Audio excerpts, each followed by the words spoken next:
வணக்கம், நான் உங்க ஸ்ரீராம் குமாரவேல் பேசுறேங்க. நீங்க முன்னாடி பார்த்துட்டு இருக்கக்கூடிய இயந்திரம் வந்து பாத்தீங்கன்னா நம்ம எம்கேவோட கொப்ரா கட்டுற இயந்திரங்க. இன்னைக்கு ஒவ்வொரு தென்னை தோப்புலையும் வந்து பாத்தீங்கன்னா கழிவு காய்கள் நிறைய தேங்கி இருக்கு. கழிவு காய்கள் என்ன பண்றதுன்னு தெரியாம அப்படியே நம்ம போட்டு வச்சிருக்கோங்க.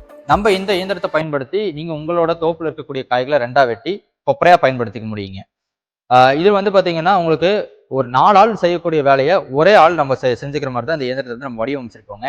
இது வந்து உங்களோட களத்துல இருக்கக்கூடிய காய்களை மட்டும் அடிக்காம ஒவ்வொரு களத்துல நீங்க நகர்த்திட்டு போய் அங்கங்க இருக்கக்கூடிய காய்களை அப்படியே அடிச்சு உங்களால ரெண்டா வெட்டிக்க முடியும். இது வந்து பாத்தீங்கன்னா சிங்கிள் ஃபேஸ் மாடல் நம்ம கொடுத்துருக்கறனால வீட்டு கரண்ட்லயே உங்களால ஈஸியா யூஸ் பண்ணிக்க முடியும். நீங்க ஒவ்வொரு களத்திலையும் நகர்த்திட்டு போய் நீங்க வியாபாரம் பிசினஸ் ரீதியா நீங்க பயன்படுத்தணுங்கிறதுக்காக கீழே வந்து நம்ம வீல் அட்டாச் பண்ணியிருக்கோம். அதனால வந்து பாத்தீங்கன்னா நம்ம ஒவ்வொரு களத்திலும் ஈஸியா எடுத்துட்டு போய் நம்மளால மிஷினை வந்து இயக்கிக்க முடியுங்க. இந்த இயந்திரத்தை பத்தின மேலும் தகவல்களுக்கு கீழே ஸ்க்ரால் ஆயிட்டு இருக்கிற சேல்ஸ் டீம் நம்பர் கான்டாக்ட் பண்ணுங்க. நம்ம இயந்திரத்தை பத்தின அத்தனை தகவலும் உங்களுக்கு அவங்க தருவாங்க.